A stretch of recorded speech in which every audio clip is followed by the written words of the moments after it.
Two ghouls watch cartoons. Two ghouls watch cartoons. Two ghouls watch cartoons. Two ghouls watch cartoons.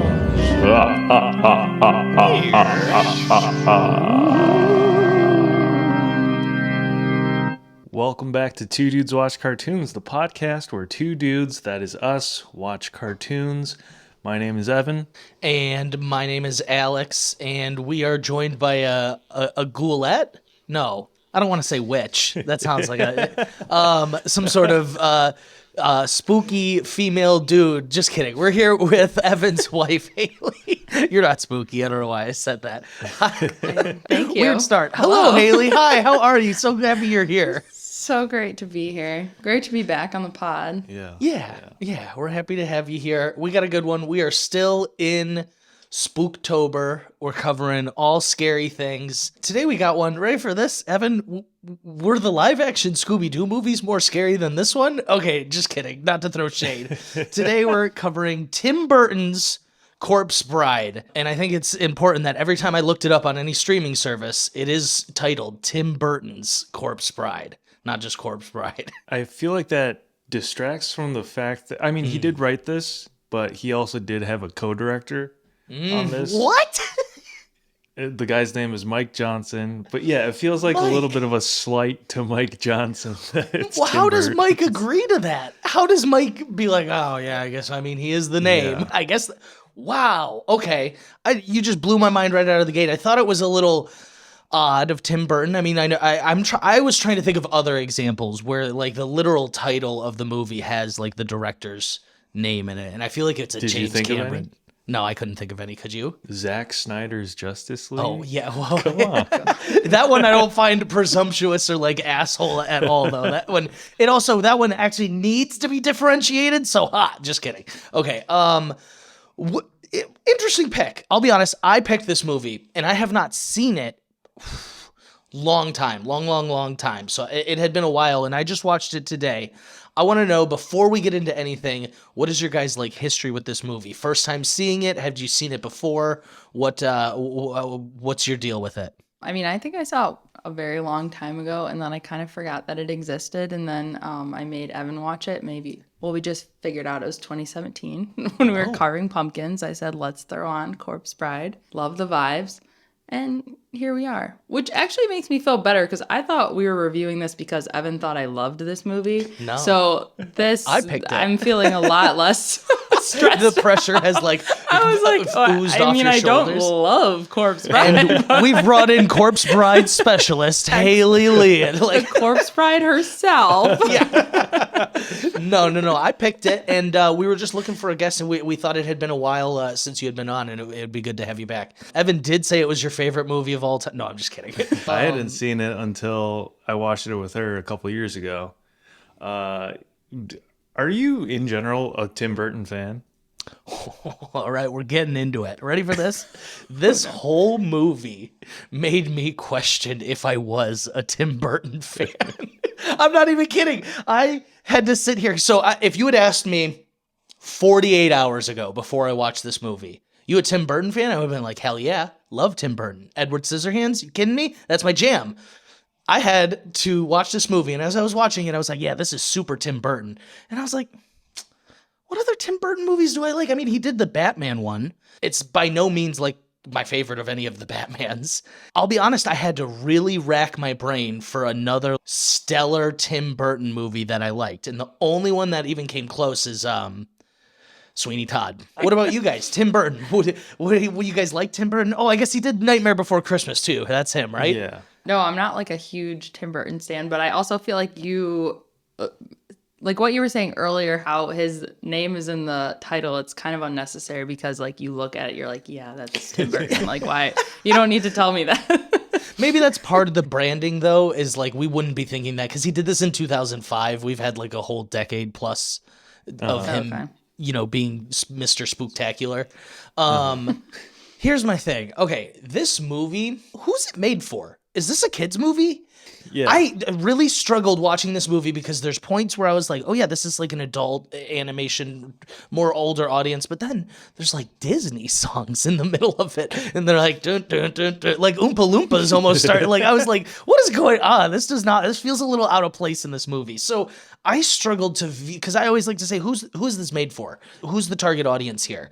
And I kind of struggled with this one. I think it is a kid's movie, but I may have some problems with this being a kid's movie. No, I was actually thinking about this. I feel like it's one of those movies that went out of their way to be like, this is for kids, but like, we're going to try and sneak in some jokes so that adults will get a laugh too. And it just is it feels a little unnecessary, but I think they were trying to broaden the audience. Well, okay. I'm just going to get into my biggest gripe right out of the bat. Are we sexualizing a corpse or like a dead body? Yes. I'll be honest, in 2005, I didn't question it as much. But like as an adult, I was like, what are we doing here? I don't want to use this word because it sounds accusatory, but I'm going to go as far as to say like Tim Burton is fetishizing dead people. It is I don't know, this movie, there are some very, very strong points and points where I was like, ooh, this is art, this is cinema. And there was other parts where I was like, if I wasn't watching this for a podcast, I'm turning this off. I went through like an emotional roller coaster watching this movie, guys. Okay, let's back it up before we get into too much of it. Let's talk cast. The voice cast is stellar. You know, love him or hate him. Mr. Johnny Depp is the lead. Yeah, I was gonna say I'd lean more on the hate problematic side. these days. But 2005, he's international superstar. He's Jack Sparrow, and like, well, they're just drinking buddies, right? Like him and Tim Burton. Like, how do they have? What is this relationship they have? He's Tim Burton's muse, I think. That makes sense. Okay, well, I'm not here to talk about Johnny Depp and Amber Heard. We could do a whole different podcast about that. The guy's acting I'd actually in real probably life have now. more to say about that, though. We want to kind of go down that. You know what? Here's what I'll say about it. I've like actually restrained from making many public statements about it because there was a point where I felt like there was people on both sides of the argument who felt very strongly one way or the other. And, after reviewing all the evidence and taking a deep dive on Reddit, I really think, obviously I think both did very bad things, but I think Johnny Depp here is the one that, really did not come out looking as good as like I used to not idolize this guy, but it's Jack Sparrow, you know what I mean? Yeah. And now I don't have any interest in the guy anymore. Do you guys feel the same, or are you pro Johnny in all of this? No, I'm definitely not pro Johnny. I feel weird by people who feel vindicated about Johnny Depp. Oh. It's like that wasn't my takeaway. Yes, you just nailed Yeah. a big thing for me. I know people that were like, he's free, he did it. And I was like, one, didn't know you had a vested interest. Two, why? Like, what do you, I don't know. Yeah, I actually totally agree. We're getting off track here, but I find when I'm not naming names, but I found out some people were like very pro Johnny in that whole trial. And I was like, that doesn't really sit right with me. Yeah, it was trying to put like Free Britney vibes into like Free Johnny vibes, and it's like not the same story here. No. You nailed it. Okay. So Johnny Depp is the lead here, and He was doing this movie with Tim Burton simultaneously as Charlie and the Chocolate Factory when he played Willy Wonka. really? Which was directed by Tim Burton. So this man was just doing double time with Tim Burton. I don't dislike Tim Burton's Charlie and the Chocolate Factory, but it's no Gene Wilder, the original. Here's my take on Tim Burton. No disrespect to the guy. His thing is just not for me. His like gateway to goth, like, Yeah. like, I don't know. I'm just not into it. Okay, I think- easy. That's really the only reason I'm here right now. No, This but movie lets me tap into my inner middle school scene girl a little bit, just enough, yeah. Yeah. and that's all that I need. And Haley said this earlier, and I think this is a big portion of this movie is it's a lot of vibes. I think the majority of this movie is vibes. And here's one thing I will say. Watching it again, I thought it was computer animated. I get out of the watch and I'm doing a little research. The first thing I see, this is stop motion. And so I'm let's start on a good note. The animation is out of this world. Even when I thought it was computer generated, I still caught myself being like, yeah, wow, this is a really like dope scene. This is really beautifully animated. To find out it's stop motion, you know how hard that is to do? Really well done. Really, really well done. The animation, I'd say, is the strongest thing about this movie. Couple technical things about the movie. One, it is stop motion, but they did not use the industry standard methods of having a head with a replaceable mouth or like expressions. They actually they almost describe it as like the inner workings of a clock. So you could get like real subtle expressions and tweaks like different things for different expressions. Well, So much so that it gave one of the puppeteers like stress nightmares that he was like adjusting his own facial expressions. that's crazy. But the face Yeah, expressions his were one nightmares. thing I noted where I was like, this is really good. It was also the first, I don't know if it's just stop motion animated movie, but it was one of the first to use digital photography rather than film. This is a Warner Brothers movie. And it's also their only stop motion animated feature ever. Only? I Wow. think. That's wild. But I have to imagine just time-wise, they got to be like, no, this is not the norm. Because something like this takes a lot of time, care, and effort. Like you said, like the intricate movements and details of it all. Like I said, the animation is the strongest part of this movie. Like the story, left parts to be desired. But the vibes and the animation, 10 out of 10. I guess they go hand in hand. You know what? We skipped over the rest of the cast. Let's not be those guys. So we have Johnny Only talk Depp. about Johnny Depp. Yeah, I was gonna say Wow. that's not at all like the one we're least interested in. And so, so that's exactly what I meant. I was like, let's not only cover him. Okay, we have Johnny Depp's character, Victor Van Dort. What a dorky name. Okay, so he is to be married or betrothed to Victoria. I thought it was weird they were Victor and Victoria. Although, this has just popped up, not to put these people on blast. The people I adopted our new kitten Sadie from, we go to meet them, and the man was like, hi, my name's Ariel, and this is my wife, also named Ariel. And I was just like, whoa. What are It the took me aback. Yeah, I was like, what? I was like, that's crazy. So Is there a site that's for that? kind of what that made me think of. Spelled the same way? I didn't ask them everything. to spell check. I did almost ask. There's not like, oh, how did that happen? Like there's no question to ask really, but I was tempted to like follow up if I could. But so Victoria is is this an arranged marriage? Both of their families are trying to marry up or like set themselves up for financial gain. I thought I maybe missed that. I was like, wait, are both families marrying into what they perceive as the more wealthy family? Yeah. Yes. The whole premise of the film is rich people's trying to stay rich. Wow. Capitalism at its core. You know what? I love a good anti-capitalist movie, so maybe I need to re-examine. They're to be married. They've never seen each other. I know this is common in some cultures, but I guess this Victorian spooky era. I don't even know what time period this is supposed to be. It's Victorian. Yeah. Yeah, they're getting arranged marriage. It's tomorrow, and they're going to go meet for the first time and have the rehearsal. Now, I ask you two, as a married couple, what are your thoughts on if you guys were meeting at your rehearsal? How would... I don't even know. Once again, I don't have a question. There's no actual... Is that like, you mean like How us would things be as going if you ourselves, two or- met on your wedding night? Yeah. I mean, hopefully the same as they are now. Yeah, that makes sense. You would like to believe it would track. Yeah. If that were the circumstance, I would say we'd be pretty laid back about it. I don't Yeah, know. you guys would still mesh. You guys would be laid back about it. I don't think that would change it. This was just something I noted with the movie, though. Victoria has no problem marrying Victor, sight unseen. I got a lot of problems with... Okay, go on. Sorry, go on. This arranged situation. Later in the movie, she is betrothed to Barkis. What's his name? Barkin? Lord Barkis. Lord Barkis. And she puts up a real stink about not marrying for love when she was perfectly ready to do it 2 So- days ago. Well, This is yeah, a big look at gripe him. I have with this movie. Okay, ready for this? Why is everyone clamoring over marrying Victor? Why is he like the prize here? How does he have two women on their wedding days who both are trying to get married to him who have never met him the day before? couldn't tell you a characteristic about Victor besides the fact that he plays piano. How did he win these women over? Ladies love a musician. Yeah,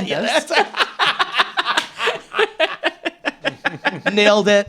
Podcast over. We solved it, actually.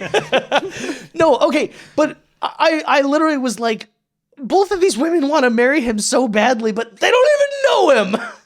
I think, well, for the corpse bride, it's because selfishly, is that what moves her on to the next plane? To save herself, and she hears him saying these The vows. vows and She thinks just took he's those a vows romantic, sight but unseen. really he just totally fumbled, dropped the ball, has commitment issues, and couldn't get it done the first time. You know. Yeah. This is my other problem with what's the message? This guy flip-flopped and waffled. It can't be true love conquers all, right? Because this man was in love with two different people at two different points. And he met he met both of them the same day. Okay, so like there is, and hopefully, you know, let's talk it out. I want to get there. I really want to know like what the message or the theme of this movie was, because I really struggled to follow that thread. Like I said, there was a point the whole time I'm like, no, he's gonna get married to Victoria.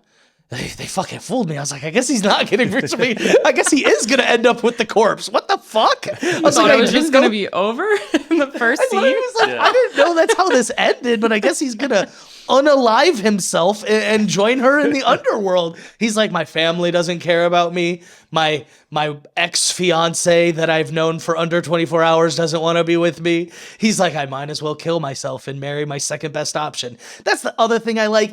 This movie, it felt very like, I just don't understand why these women are like competing for this man. There was like no inherent, like he's not bringing anything to the table. And not to be that guy, but he wasn't even bringing a rich family to the table.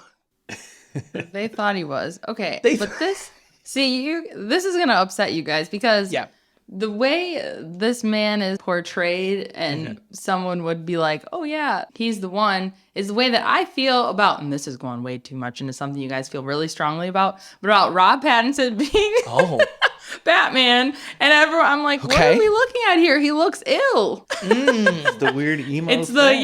it's like it's a Pete Davidson kind of attraction, you know? It's like, he looks a little sickly. Oh my God. Pete Davidson is the corpse's groom. He literally, so, I get where you're coming from in that sense, but like, it'd be one thing if Victor and Victoria were like, childhood, you know, passing glances. They just met though. It really, the whole plot felt very paper flowing in the wind. But also, maybe we take a look at how everyone else looks in this town, because that's what's occurring to me right now. So I was like, pretty rough. Is this movie black and white? I was like, what's going on? All of the townspeople are deathly gray ill.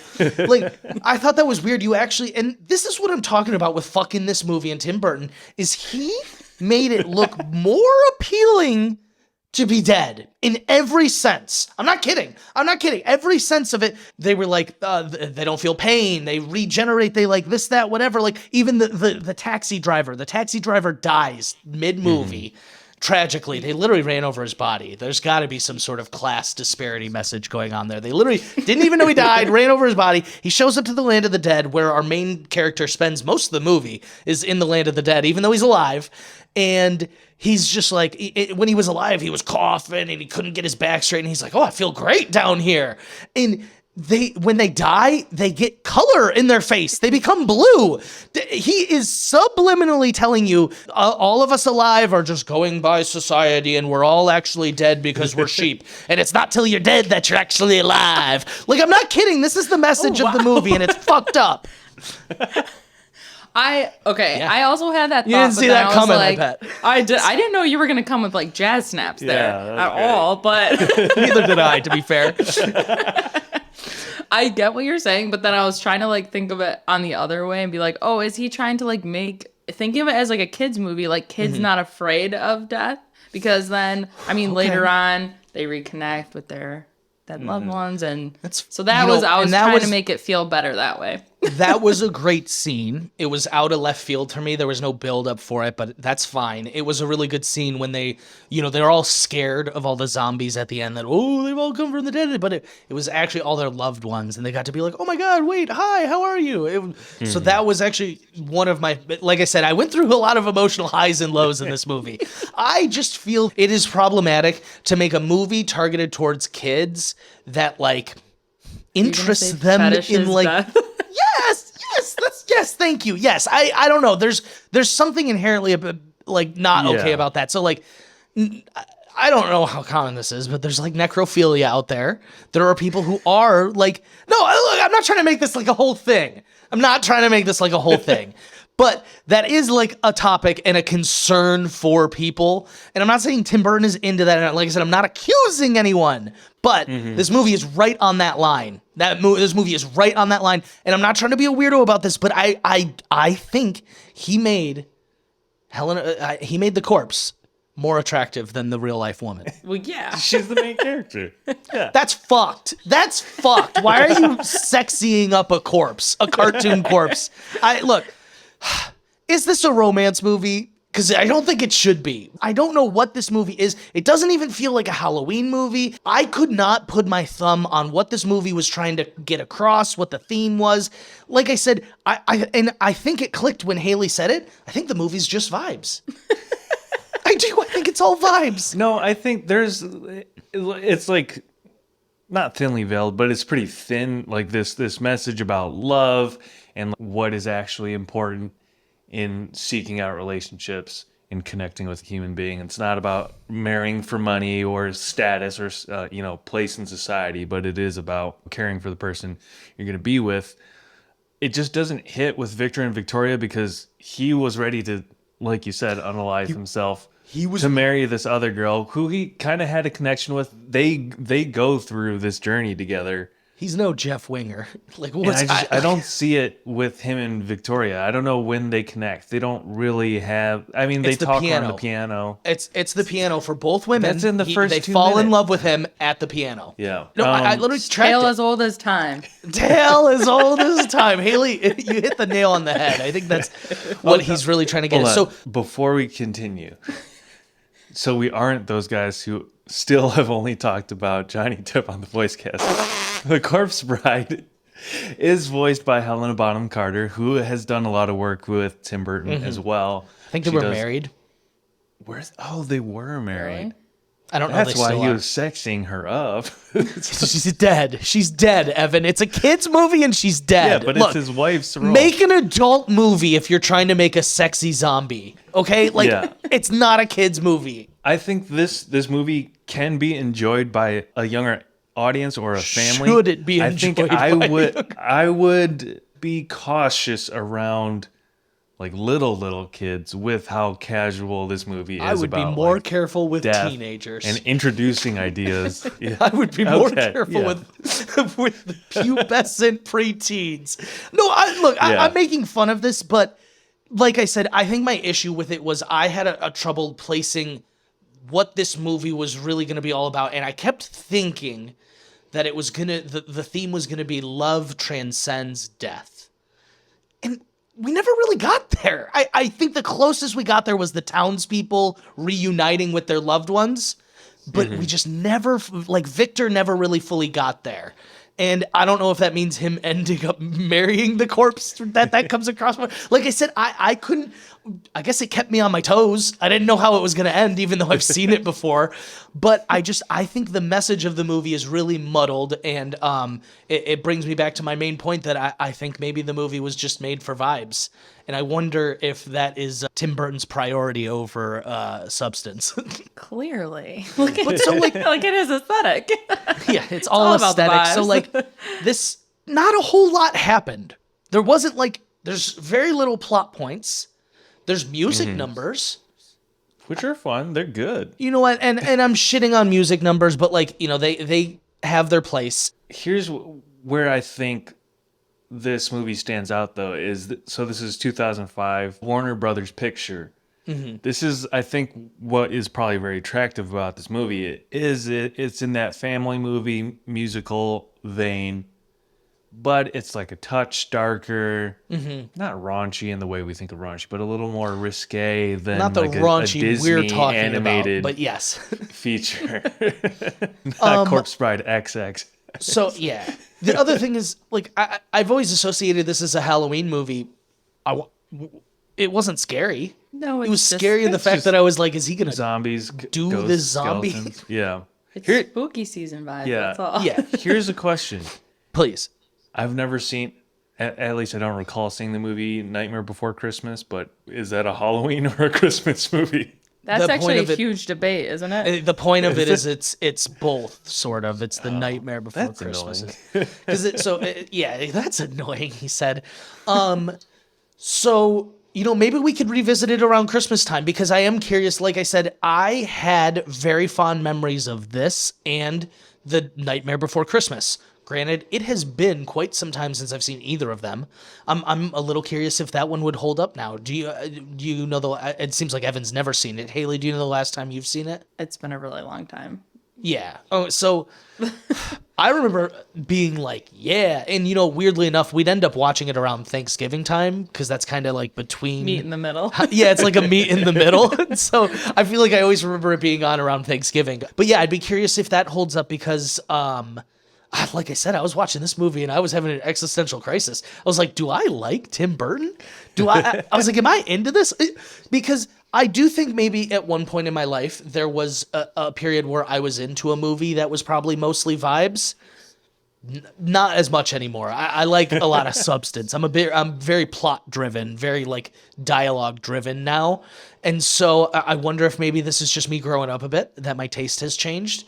But like I said, I had like very fond memories of these movies, and I was a little disappointed. I feel like we're doing this movie a little bit of a disservice. This is like pretty widely celebrated, made a good know. amount at the box office. I saw a YouTube clip. I always do research after I watch a movie. Yeah. I do, and you want to know the YouTube clip title?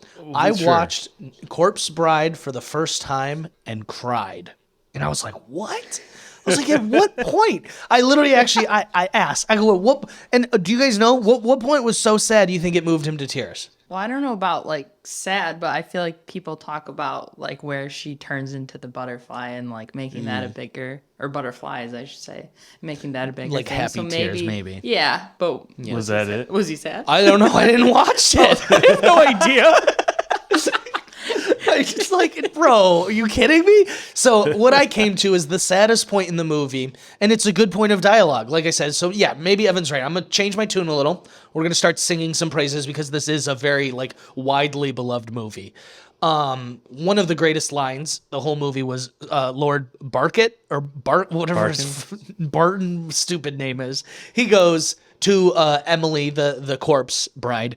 He goes, "Can your heart break once you've already died?" And I was like, "Ooh, that hits hard." Because once again, the facial expressions, the corpse was giving us really great facial expressions there. I was like, I feel this. I feel this in this moment. This emotion's real. But like I said, so it had like, I'm going to shit on it one more time. It had strong emotional like moments, but they never tied together. They were like peaks and valleys almost. There was no like, I didn't feel like there was a callback to the beginning of the movie, like some sort of lesson that there was no standard hero's journey really. There was a little bit of one, but it wasn't too standard. So the character's name is Barkis Bittern, and he's the charming yet murderous con artist who I thought had he was her uncle. married the corpse bride. He did But- until he was like, "I'll marry her." And then Barkis- watching Game of Thrones, I even was like, "Is it still her uncle?" It might be. Yeah. Barkis is voiced by Richard E. Grant, who I feel like is only ever acting in roles as someone very devious. He was old Loki in the Loki series. I can't That's think where of I any only know him as. other roles at the moment. Did you recognize any of the other voice actors from watching it? All right, you're gonna hate me because I totally meant to look it up, but the priest sounds so familiar, but I did not look up who it was yet. You can it break it is to me live on air. Who is it? Christopher Lee, Saruman in Lord of the old. Rings, and Count Dooku. Did he recently pass away? He did. R.I.P. Rest in peace. Love transcends the grave. We love you, Christopher Lee. Yes, There you yes, go. yes, yes. I love Count Dooku. Yeah, but no, Sauron is probably his better, more widely known. I knew his voice sounded familiar, but I'll be honest, that priest was bugging the heck out of me. I was like, leave my man's alone. He just met his wife today, and he's nervous as shit. And he's like, you need to get this together. I was like, bro, leave him alone. I feel like I've been seeing stories or tweets about Christopher Lee having recently passed. I think he fought in World War II. And That timeline seems iffy, but yeah, you could be right. I'm pretty sure it's about him. I don't Otherwise, know. I'm going to cut this entire section out. But it was, the anecdote was about him working on a movie with the director, and in the scene, someone is getting stabbed, and like the person getting stabbed screams or yells or something, and then he just gives a note to the director. He's like, "They wouldn't scream like that." You're like, whoa. And like that's all he said. He was like, "Whoa." Okay. Like, how does he know that? I just double checked shit. it live on air because I was ready to roast you. It was World War II. You are correct.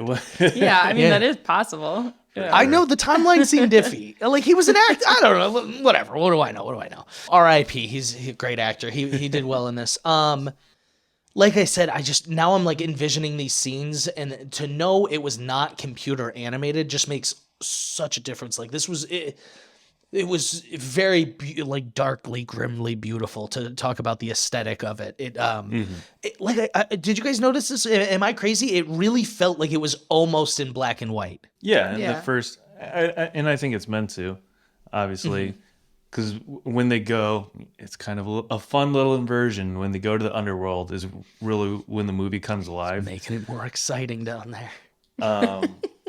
Yeah, there's not a whole lot of other actors that I would know by name in the voice cast, but the character Bone Jangles, I think, is the one that sings in the underworld, voiced by Danny Elfman, the composer of this movie. Oh. Famous movie composer. He's also worked a lot with Sam Raimi. He did Spider-Man's 1 and 2. I only bring this up because I had no idea.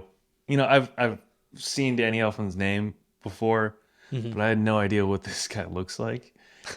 And you just have to Google it for yourself. It's like it's the last thing you would expect in the world. I guess he played in a band in the 80s called Oingo Boingo.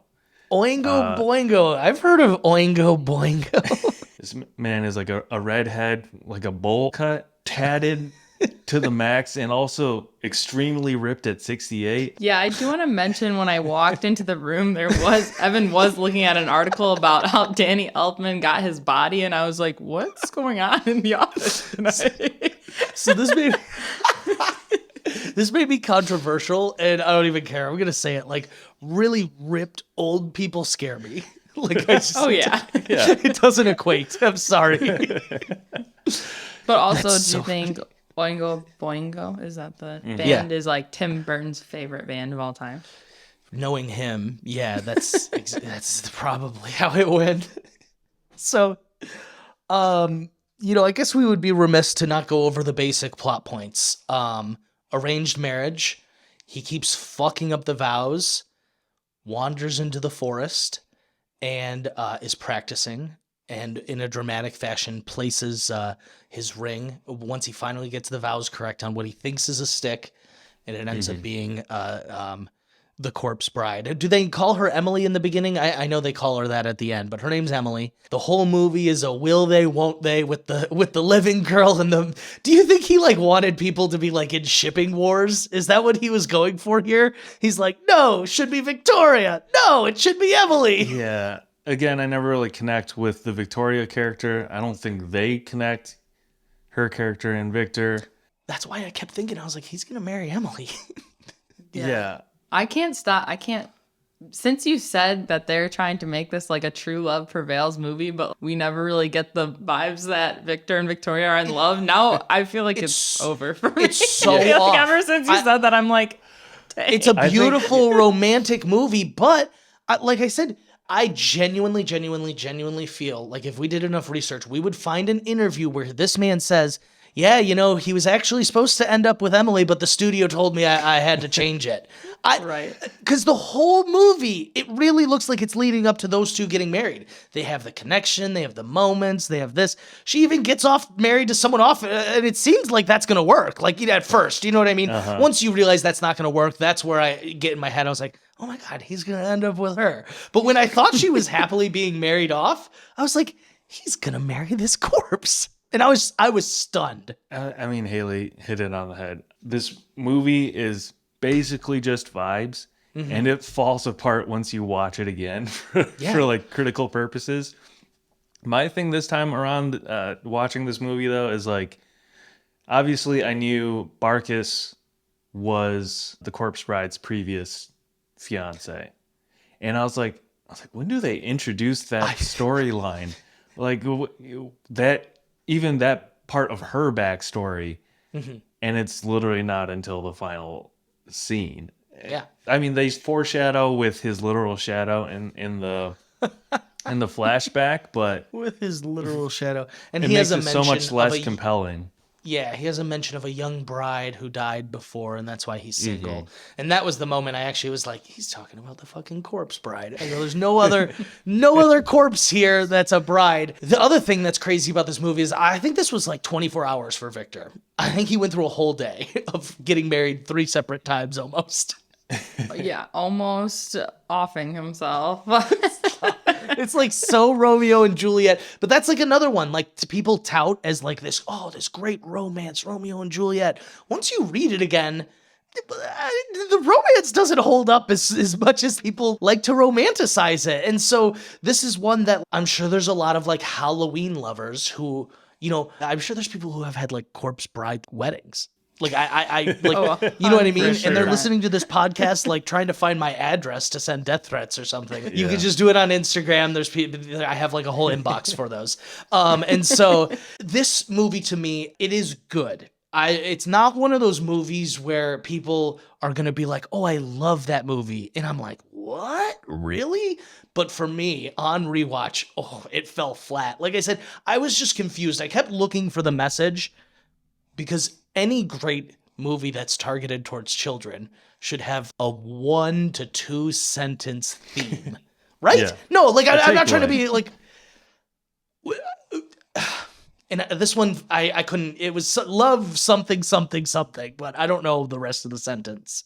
I don't want to say it like ruined the movie, but like I said, like Victor, I just didn't see it. He wasn't like. I'm not saying you got to be this guy to win women over, but like.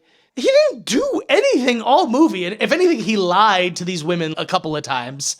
And then it really was like an exercise in throwing realism out the window at times. And, right for this one thing though, this movie was like an hour and 20 minutes. Bring that back. It did feel very short. Yeah. I went and saw Bros this weekend. Good movie. It was. I understand why it's not this huge box office hit. I enjoyed it. 30 minutes too long. I get out of the movie and I was like, it's 2 hours. I go, this movie didn't need to be 2 hours. And so I was on this thought track of like this already. And I saw this movie and I was like, this was the perfect amount of time for this movie. A weaker movie would have added a half hour of explaining why Victor can go between the land of the dead and the living. And there's the whole... I did enjoy we just jumped into it. Let's just do it. I won't judge anyone for loving this movie. Yeah. I think I can now respectfully bow out of Tim Burton fandom. Not that I was ever staunchly in it, but I probably would have been like, oh yeah, Tim Burton's... I don't know. I need to watch his Batmans. His Batmans aren't bad, but by comparison, there's a ton better ones, I feel like. You guys like Edward Scissorhands? I actually used to love that movie. Same. That's what, okay. Haley, this is what I'm saying is I feel like I went through a period where I was not on Tumblr, like posting about Tim Burton, but if someone was like, name your top 5 directors, he could have cracked that list at one point in my life. And after watching this movie, I'm like spiraling. I gotta I need to reevaluate. I haven't, to be fair, I don't know what his most recent movie he's made is. I haven't followed up with him, kept up with him. So he could be making bangers that I'm just not watching. But this had me really questioning, why do I love this man? And Edward Scissorhands, it was one where I was like, okay, let's re-examine, why do we love this movie? And I started falling flat again. I was like, oh, I think it's the vibes. I think it's all the vibes and the aesthetic. It's the vibes, it's the aesthetic. And honestly, that's fine. I think it's okay to have movies like that. And that's why, it being just like a short little film, we enjoy the vibes and then we move on. I'm also I really just don't think movies need to be watched 20 times. That is where Evan and I differ. Like, I watch a movie once, I say, yeah, that was pretty good. Like, this. You're so right. It's the second watch that gets you. You start thinking way too much into it. You start thinking too much into it. That's okay for some movies. It's just a vibe. It's just there. It's fun. It's existing. I don't want to rag on anyone who enjoys a movie for the aesthetic, because that's actually a huge part of a director's job. And one thing that Tim Burton has done is he has branded himself very well, where you can look at a movie and not be like, is this a Tim Burton movie? And so I got to give the man kudos for that. There's not a ton of directors who would have that sort of name recognition. Yeah, so I looked it up earlier. His latest feature film came out in 2019. It was the live action / CGI Dumbo production that I hope is a little less Maybe gothic. That's what I was thinking about with Cat in the Hat. I never saw it. Is Danny DeVito in it, or am I just seeing memes on the internet? That's a good question. Dumbo. He did a live action Dumbo. He needs something more like creepy. Like, he should do, like, I know they just did this, but he should have done like Pinocchio. Because the real story of Pinocchio is Guillermo del Toro dark. is doing Pinocchio. Is he doing a dark right one? now. Because didn't they just do one with Tom Hanks? For Disney. This is going to be a Netflix production. So What? How does this happen? It's wait. like So a they Disney fairy Plus tale? just released one with Tom Hanks. I'm not crazy. Yes. And Guillermo del Toro is creating a different one altogether of Pinocchio. yeah. Wow. It's just like a fairy tale, so it's going to be two different, I don't know. Open IP. I haven't watched I guess I just meant like Disney two Plus movies one. that are like coming out, or like projects that are so similar, and they always like same time. the one that I always think of is like Ants and Bugs Life came out in the same year. Like, how'd that happen? I think there's always a theory of twos. I have a very strong belief in this with like movies and singers and stuff. Someone has an idea, starts to break through, and then some other production company or something is like, oh, like, I'm gonna here's copy Britney it. Spears. Oh, let's bring in Christina Aguilera. Ooh. Like might but be I onto feel like that something. happens with a lot of things. Yeah, no strings attached, Yes. and Friends with Benefits. Which is so funny because then Ashton Kutcher and now Mila Kunis are married. They were in opposites of those movies. Yeah, wow. Okay, so that's crazy. But so Tim Burton, I get, like I said, this did have me questioning though, like, why was I such a Tim Burton fan for so many years? I think and I'd be curious. I think it's the goth light of it all. It's like, when you're younger and when you're in your adolescence, just that feeling a little bit out of place. Tim Burton's just zany enough. Like, I'm a Tim Burton fan. Evan, you totally Yes. nailed it. No, because that is all Edward Scissorhands is. Oh my God. I didn't even realize it till just now, but he is in literally like your stereotypical suburbia, and he is in like a leather plexi, and he's got literally fucking scissor hands. He's as out of place as he possibly can be. And that's that age group. That's all they feel is they're like, I don't belong here. I don't belong in suburbia. I don't fit in with the rest of these people. I'm Edward Scissorhands. Oh my God. I feel like I just went through like a therapy session, Evan. Holy shit. I need to pay you after this. I feel like I learned something about myself just now. Yeah. There's a little bit of that in all of us. It's okay. It's really okay. No, I feel You're strongly like, I that's don't like belong here. It's like, yeah, you do. at that age, everyone goes through a bit of that, whether it's extreme or light. And so obviously when you're that age, you don't know everyone else is going through the same thing. But as an adult, you can look back on those years and be like, oh yeah, that's kind of funny. So no, but like that is, I guess I just never really equated that's like what as Edward Scissorhands was really about. And it was like him trying to fit in suburbia and his wacky zany adventures because he's got scissors for hands. This movie was up for Best Animated Oscar. It lost to Wallace and Gromit: The Curse of the Were-Rabbit. Stop. No disrespect That's to Wallace and insulting. Gromit, but yeah. embarrassing. What a I've weird. never heard of that. So Wallace that and bad that Gromit I've is like never a heard of that? series. Is like, Yeah. and that's not even like the main one. You're telling me that's like a sequel. Yeah. Have you ever seen Chicken Run? Kinda. Yeah, it's those. It's like that studio or those animators. I'm pretty sure. Oh my god. I But feel like they did a Chicken Run and Wallace the Gromit movie where it was like half and half, almost like an episode of Billy and Mandy and like so. Holy shit, that's embarrassing. I'm sorry, Tim Burton. People were voting. We're saying what we're saying. So Yeah, you know. that's true. It was Maybe a there were protest no vote. plot holes in Wallace and Gromit. They're like masterpiece. Wow, yeah, it was a protest vote. They were like, not this. We can't let this smut win. See, I also didn't want to come in here and sound like that. I didn't want to be that like I wasn't like didn't want to come in here and be like, oh, I'm clutching my pearls, like I'm offended by this. Because I'm not offended by it. I just think if it's targeted at children like it seemed like it was, they should have maybe doled a little bit of the sexiness back. The way you found this corpse ride so sexy, though. She was not super sexy. I think it's the comparison of the two. It's the comparison Yeah, of sure. the living and the dead one. I wasn't like, oh yeah. Like that was not what happened here. It was honestly towards the end when I saw the two of them by each other. And I was like, you're not slick, Tim Burton. I see what you're doing here. Yeah, she's like glowing. Her Yes, curves were yes, glowing. no, 100%. The other one is in black and white, and the other one is not saying she's beautiful, but she's, like you said, glowing. I think that's the best way to put it. In the production notes on Wikipedia, it does say Jim Carrey and Angelina Jolie were wanted for the roles. Ended up It's a totally different movie. Can you imagine Jim Carrey doing Victor's voice? Because he doesn't talk like this the whole movie, and with his slightly Jim Carrey British has accent. the range. If one man, Yeah, but has he's not range- doing that. That's not what he's Can I doing. Maybe can I he is. get a quick what you think he would sound like if it was Jim Carrey? It would be Victor about to bone the corpse bride and going. I'm picturing the mask.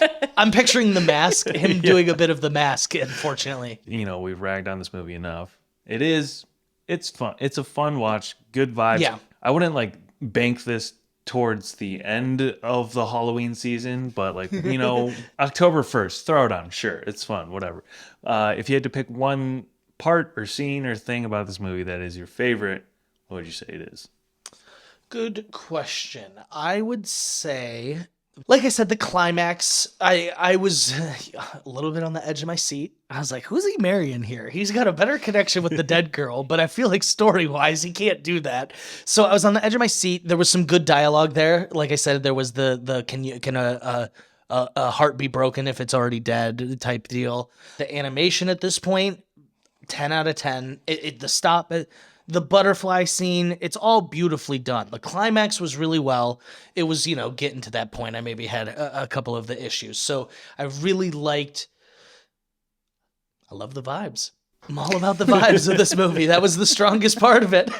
Yeah. I think you know where I stand on this. I'm also here for the aesthetic. I agree with you. There's a lot of good dramatic one-liners that I definitely people were putting on their Tumblr with like a background being like, I'm 100%. so misunderstood. Like, can your heart break when you're already dead? Like MCR. That Put was it on. AIM away messages Put it on the tray. all of Yeah, October for stars. people. Squigglies. Yeah, yep. So that's why I think it's like a good, let's get into spooky season. Yeah. We're not trying to see a thriller quite yet, but, put it on while you're just dusting your pumpkins off out of storage. Get your pumpkin carving. This is a good one for pumpkin carving. And by no means am I saying don't watch. It was trash. It was horrible. I don't want that to be the impression I'm giving. It had its flaws. I'm here to be a critic. I did my job fairly, but it's still a fun watch. You'll enjoy it, especially if you liked it as a youngin'. It's good to revisit. For me, my favorite parts of it are the musical aspect. The numbers are good. They're really good songs. I'm always really tickled by when a musical or a musical film continue to bring up a turn of phrase or a lyric as part of the dialogue. And then this one, they open with the according to plan number, And then that line comes up a couple different times in the movie, and for whatever reason, that really tickles me. I enjoy that it feels like a Disney musical, like maybe a lot of musicals.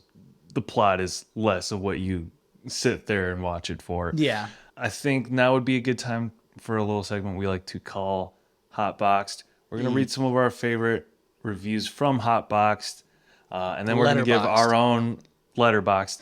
Sorry. I was confused. I was like, is Evan this got a new hotboxed segment? before this. Yeah. Just kidding. Is this a new segment and I didn't sign up for this? But so we're going to read through some Letterboxd reviews and then give our own rating on a scale of 5 stars.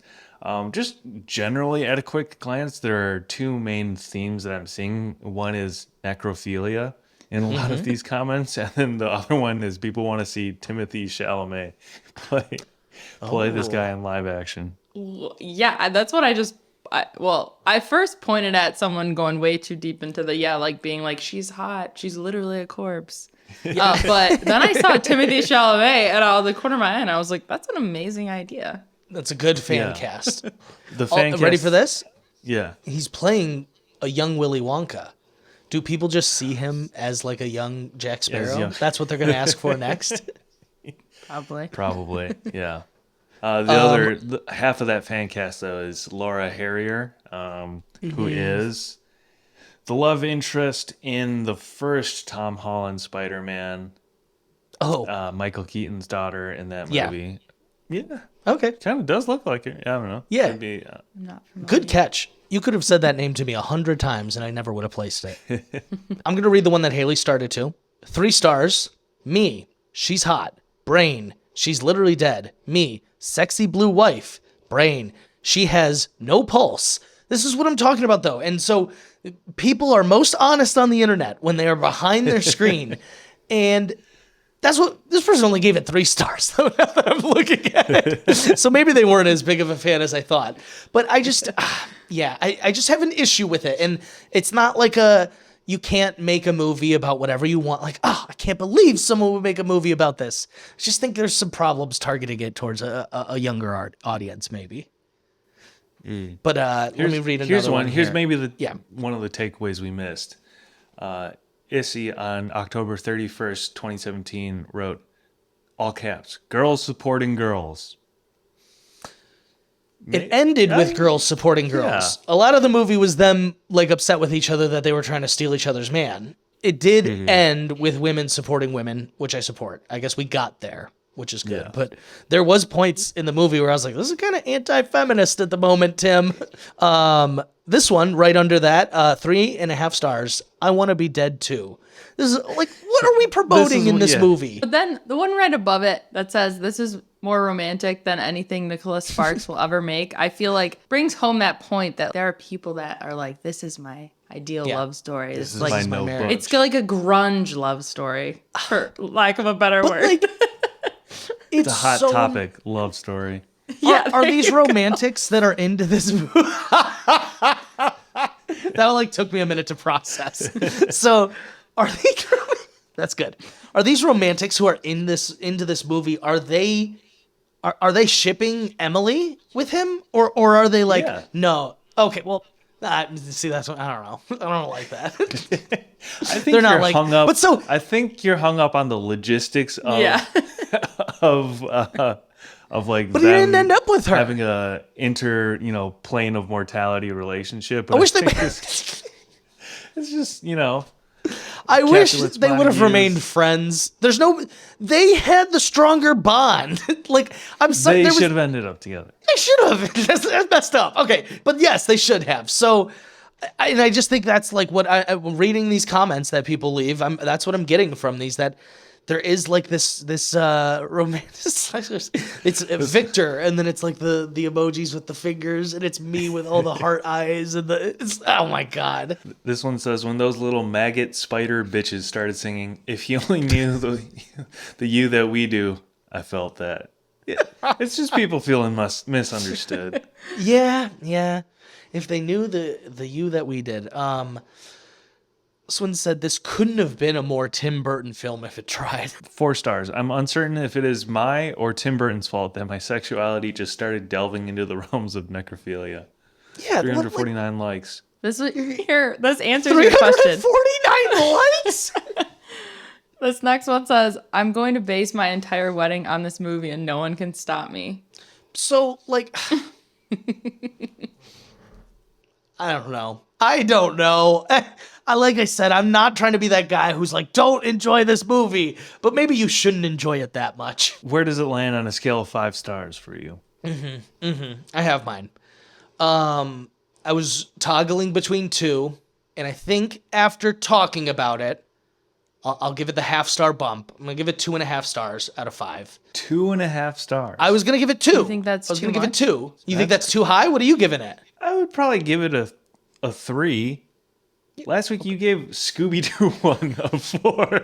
Let me remind you. And no, I really wanted to hit home how much I think Scooby-Doo was more akin to its like source material. Granted, this isn't like based on anything. It's just from Tim Burton's weird old mind, I guess. It's based on Russian folklore. Fuck that then. So, all right, listen. I did this purposely. I thought Scooby-Doo 1 was close to the perfect movie for what it was going for. I don't know what this movie's going for. And I think if it's just gonna do the love transcends death, it needs to say fuck it, and he needs to fucking get with the corpse at the end. I think that's how you fix this movie, and I'd be happy to give it 3.5 at that point. But the vibes and the aesthetic and the animation is the only thing that is bringing this movie to 2.5 stars for me. 2.5 stars. All right. Haley? I mean, I will say I'll give it a 3 out of 5 for same thing. Vibes. Aesthetic. Yeah. Animation. I'm not mad at it. But No. I don't think you need to like put it on, but don't pay too much attention. You're doing yourself a disservice. You'll like it better if you don't. Yeah. We're gonna have to follow up with the Nightmare Before Christmas, I feel like. Maybe it can be one of our December episodes. For me, I think it is going for the vibes. I will give it a 3, which might be exactly what I gave Scooby-Doo. But this is a 3. Man, like Scooby-Doo is like a 3. That's what those halves good are way. for. Everyone knows there are B's, like in grading, there's like that's a good B, and then there's like, oh, that was a bad B. I mean, the quality of the animation, almost 20 years later, it doesn't look dated at all, and maybe it's because it is stop motion puppetry. I think it's great for background viewing as well if you are multitasking, or the perfect setting for this is if you're going to like an October themed night out of drinking. This should be on the TV. Yeah. Ooh, or Screens like behind the bars. Yeah. I think that's really good. The cotton pulled across TV, I honestly sets think the Evans mood. hit something here that this would be a really good movie to listen, like just watch, not listen. Yeah. A silent yeah. It's much more exciting. Sound off. I than it wonder, is sound on. just because I was a little too young for this age, if this was like a poppin' Halloween costume that year. I always wonder that type of thing for, what's going to be the popular Halloween costume. And, maybe Halloween's kind of taken off in recent years that it wasn't back then. But I got to imagine if there's people basing their weddings on it, that there's for sure people out there doing Halloween costumes. There definitely are, because I did Pinterest it and see. Yeah. I think people do the makeup thing tutorial. Yeah, it's like a good like a makeup artist costume, because it is so detailed, and they do like the full like corpse look, but That glowing. makes sense. Yeah, it's more aesthetics than anything. This movie, And that's what I almost gave it 2. I don't want to be that guy, but you were so upset I just gave it 2.5 stars, and you only gave it 3, you motherfucker. Like, I wasn't upset. Get the hell out of here. I was And just a bad 3. Yeah. reminding you that the week prior you had rated Scooby-Doo a 4.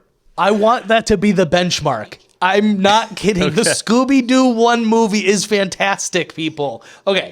So, we've kind of done this. Let's give just a little closing thought. Doesn't need to be a long preamble. Just kind of your closing thoughts on Tim Burton's Corpse Bride. Evan, let's start with you. I don't know. Everything we had said prior still stands. This movie is fun.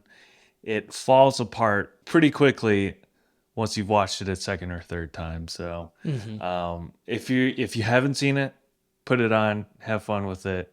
If you have seen it, don't worry about watching it again. Haley, what do you got? I mean, I feel like I'm walking away with not as bad of a feeling towards this movie as you two are.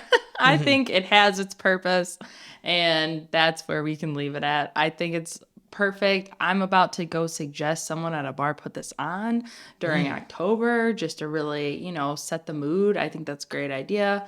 And I'm not mad at it. I think you can enjoy it, and all of the plot doesn't have to fully make sense if you're not diving into it on a podcast, This is true. Yeah, I needed to think about what I was going to say for an hour about it. So, no, you bring up a good point. You do bring up a good point. I think, so, like Haley was saying, I was mad at it. There was points I was mad at it, but this should not detract away from that this is a good movie. You will most likely enjoy it if you watch it. It's probably a good family movie. Maybe I'm being too critical of the subtext, but it's probably a really good movie for the family. It's not like scary. It's not gonna like. I mean, maybe it'll give someone nightmares, but it's not gonna. There's no like jump scares or like anything. There's like bones. It's like ooh ghouls. Like it was all vibes. It wasn't like it wasn't trying to really like scare the shit out of you. So yeah, go watch it. It's a good Halloween time movie. You do want to put on Halloween movies when the time is nigh. So this is a good movie to throw into the rotation. I'm not saying leave it out. Let's walk through some news. Let's do the biggest one out of the gate. The Mario trailer. Do. What did you think? Have you by chance seen the Mario trailer? So I wish you would have briefed me on this so I could view it. But I did see, is this with Chris Pratt? Yeah. Uh-huh. Did I just blow it? No. Was that the drama? No. I want to hear what you think. All I saw was just a little, I think you like retweeted or something, like a little clip of his voice being revealed. Correct? Yeah. Okay. Why is it Chris Pratt? As someone who has this is not going to change my life whatsoever, I was confused. That felt a little out of place. But it's Charlie You're Day not is alone. the other. Charlie Day, is which I didn't Luigi, know is right? Yeah, Luigi. Which is my favorite character, and so that's fine. So I'm happy. And wait, Jack Black is playing Bowser. Oh. Those are all things I'm looking forward to. This was another emotional roller coaster. Let me walk you through the trailer. How they show Bowser. First off, the animation looks great. They show Bowser. He sounds great. He's terrifying. He's menacing. They go on, but then they do show Mario. One, he looks a little weird. I hate being that guy, but he looks a little off. And two, Chris Pratt is doing mostly just a Chris Pratt voice. We've determined maybe there is a hint of a New York accent in there. I think people have had enough of Chris Pratt, is how I'll put it. So people have been interested to see what this would be, and then he like had put out the statement that was like, I've been really working hard on what the Mario voice is going to be. It's not going to be exactly like the video games. I think it'll be, you guys will love it once you hear it. And it's just him doing and the worst part of this trailer is they give you just enough of Mario says like one line in the trailer, and just enough to hate, but also not enough to like get a full impression of it. It's just Mario going like, man, I went down a fucking thing. Mushroom Kingdom, I guess. Yeah. It wasn't good. Literally one line. It sounds just like him on re-listen. You can hear a slight New York accent, but for anyone who knows Mario and Luigi, they're Italian. They are known for having very thick Italian accents. Charlie Day doesn't seem to have an accent either. But kind of like what you were saying, I love Charlie Day, and he actually he at least sounded like what you could picture Luigi to sound like, if that makes sense. Yeah. Chris Pratt, I'm sure I will get over it. I'm gonna love the movie, but it was disappointing to hear his opening line, especially because, like you said, he hyped it up. He didn't need to hype it up for us like he did. He's like, I'm gonna workshop it, and it's just gonna be my great. voice. He's like, it's gonna be awesome, and then I literally was like, it doesn't even sound like anything special. Okay, but that being said, Bowser was great, Toad was great, Luigi was great. Everything else about the trailer was awesome, but he was a little bit of a letdown. I need my Mario to have an offensively stereotypical, over-exaggerated. As an Italian, it feels like they're taking this away from us. No, okay. And I wonder, do you think there is some exec who's like, that's offensive. You can't do that in today's day and age? Because I hope not. Because, like, it is Maybe. so Or they hard. were like, then you have to cast authentically Italian people with Italian accents. That's probably what it was. Probably would That's be the probably what it best was. way Is to they were go like, you about can't have just Chris Pratt doing an Italian accent. Whatever. I'm gonna see it. I'm gonna like it. Here's I the love silver Mario. lining. I've loved Mario since I was like 6 years old. Someone tweeted, actually, you sent me this. If Chris Pratt can voice Mario, you can apply to that job. That's the positive spin. It's good. It's good. Oh, man. Well, is there someone that comes to mind you think should have done Okay, it? yeah, who would you cast? We got to pick someone. If we're going to be haters, we got to. Okay. If we're gonna be gotta haters, I gotta fantastic. offer up a solution. I didn't want to. I just said no. Fix it. Okay. Let me think. All right. I'm gonna be realistic because they obviously want someone who's a big name. Mm-hmm. That's like why they got Chris Pratt. I think, like Evan said, there is the people who've had the Chris Pratt burnout, but for all intents and purposes, he's an A-list celeb. I don't know if I am just thinking of this person because these two are in a movie together, but I'm going to go with someone who actually has some experience with like voice acting. Okay. And I'm going to say Bradley Cooper. He voices Rocket. It's not Okay. obviously, that's not what it is, Yeah. but he knows how to voice act. He's voice acted things.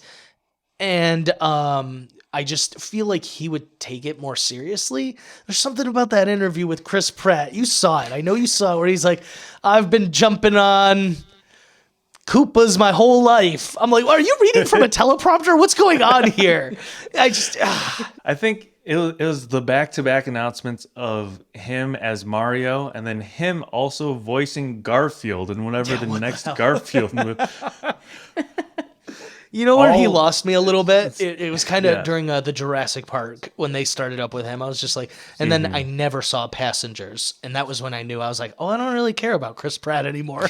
It was the going hardcore conservative for me. That was like, Well, that came. I beat him. I beat him to that. Actually, I feel proud about that. I lost him Nice. before he all of a sudden divorced Anna Faris. What the fuck? Yeah, like okay, never mind. We're getting into different topics here. Getting too deep into the Chris Pratt. Yeah. do you have who would you want to play Mario?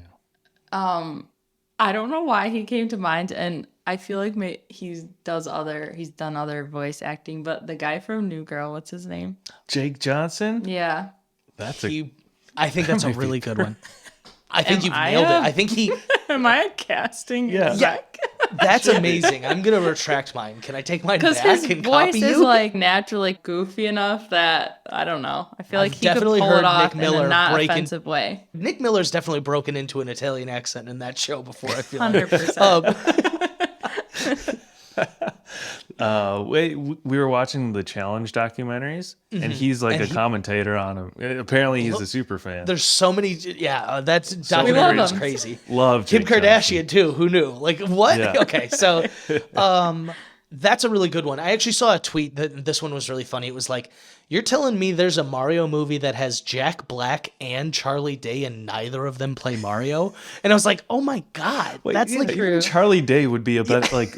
I Yeah. can see that. That is Yeah. exciting to me. yes." Shit, I don't think I could beat Jake Johnson, but I don't. Yeah, no, I actually wouldn't blame you if you couldn't come up with that. Is such a good pick. total opposite pick or end of the spectrum. Adam Driver. He did just do House of Gucci, so he's got it in him. It's me, very- Mario. It's a very I'm distinguished going Mario. Leonardo DiCaprio. No, I'm just kidding. Okay. That is, I think, the big piece of news. Do you have any more news, Evan? Some small ones I wanted to touch on. For community fans like us, Joel McHale. I guess I didn't know this. He has voiced a Mortal Kombat character in a animated direct-to-streaming movie, but he's getting his own animated movie called Mortal Kombat Legends.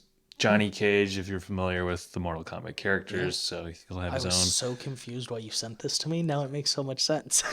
I love It Joel literally McHale. says Okay. Joel McHale in the Ooh, headline. that shows my investigative journalism skills. Yeah, it literally says it right there. Okay.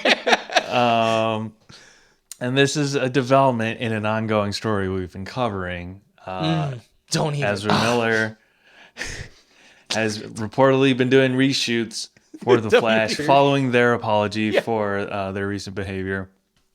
So where does this leave the DC Extended Universe? I don't know. There's no Changes way every they can day. plan more with Ezra. I feel like this has to be their last movie, and maybe that's why they're doing reshoots. Cross your fingers. I don't fucking know. Unbelievable. Unbelievable they would support this reverse Flash crime spree. But it is what it is. I'm even one of the people who a while ago was one of Ezra's few fans as the Flash, and now I have to retract all those, all that goodwill out the window. Thank you, Ezra. Just kidding. And I guess to the latest development on the other ongoing story that we cover and shit on every week. I think a producer on that Avatar series says they're working on the first act of Avatar 4 right now. And 2's not even out. It's infuriating, but I need to point out that Evan also recently told me not to bring up either of these stories. Let's let them rest for a little. You broke your own rule, my friend. We took 1 week off. we took a week off. Okay, They're exciting stories. They captivate us. Yeah, this episode will close out Spooktober for us. Oh, You know, this is a Happy little Halloween, bit of an everyone. underwhelming wreck. Happy Halloween. Do you guys have any other Halloween wrecks for the viewers to throw on? If you're not feeling this movie, you should go watch Over the Garden Wall, everyone's favorite Halloween Cartoon Network 10-episode short. You can find it on Hulu. It is amazing. We have an episode. We covered it last year with our good friend Tommy. You will fall in love with it if for whatever reason you have not checked out Over the Garden Wall. Evan likes to say, we should watch this. It's festive. Throw it on and then promptly fall asleep. So then I'm just watching It's it. tradition. It's tradition. That is tradition. Yeah. I've been there. I've done that the last 3 years or so. I There watched it all. There is a pilot for it called Tome of the Unknown, which is on YouTube. It's available on YouTube. It's only 10-ish, maybe 10, 15 minutes. I actually haven't seen the whole thing, so I might throw that on. I was watching this on the plane back from Austin today, a Halloween movie that does stand up to several rewatches as I've tested out myself. Yeah. The Batman. Put it on. It's totally a Halloween movie. You're so right. Thursday, October 31st. So those are my Halloween wrecks. I Tome of also the have Unknown been and the Batman. watching Watchmen. Really, really good revisit. The TV show, really good. I only think of that because they're wearing masks like Halloween, but it's not really a Halloween show. Sorry, go ahead. Haley. Nothing to do with it. All I can think of right now is Hocus Pocus. Hocus Pocus And the 2 new just one? came out. Yes. Just came out, but I haven't seen it yet, so I can't recommend something I haven't seen yet. I can recommend via proxy that Nikki really enjoyed it. She said it obviously it's not the first one, but it was really good and enjoyable after all these years. All right. Well, via Nikki, I will recommend Hocus Pocus 2. I'll just keep doing that as we close out. Ooh. Can we talk about Evan and the new intro going like what was that sound effect? It was me going. It's a bug scuttling. It's good. No, yeah, and it's the scariest part of the intro. Yeah. Every single time it comes on, I go, ooh. And there's also goosebumps. bats flooding. Which you could That's do, what I'm yeah. thinking of. I'm just gonna do a cool, Yeah. just a cool fall wind. I guess that's all we got. You guys have anything else before we wrap up here? Do you want to see my corpse ride pumpkin? Yes. It was really good. For our visual yeah. viewers. Look at that. It is I good. don't know if you can really When did see you make it, that? When I was watching Corpse Bride in 2017. 2017, the story. That's okay. Makes sense. Makes sense. Do you want to see Evans that year? So I did that, and then I did the most spooky thing I don't know of if you'll all. be able to make out what this is. That's Steven? Yeah. So she did the Corpse Bride, and I did Steven Universe. And guess which one the kids commented on? Steven Universe. Yeah, baby. I was like, yeah. Well, I didn't know at the time this wasn't really a kids movie, okay? Haley's But all the dads were like, shouldn't I love be. that movie. Oh, that's Bride's good. not the only thing coming back to life right now. Oh. I hate it. I hate it. All right. With that, I'm wrapping us up here. Okay, so get it together. All right. For more Two Dudes, please check out our other episodes. We have a ton of them, like Over the Garden Wall. You can find us on Apple, Spotify, and on YouTube as well. Follow our social media at Two Dudes Watch Cartoons on both Instagram and TikTok. And if you want to follow us on Twitter, we are at Two Dudes Watch. And, if you're listening on Apple Podcasts, please give us a rate and review. Always is greatly appreciated. And as always, thank you for joining us this October and for your scary movie recommendations. Spooktober. That'll do it for Spooktober. Thank you again to my lovely wife, Haley. Yeah. It's great to be here. Till death do us part and beyond. And beyond. That's what we need to take away from this. Yeah. Happy Halloween, everyone. Two dudes watch cartoons. Yeah. What's that run?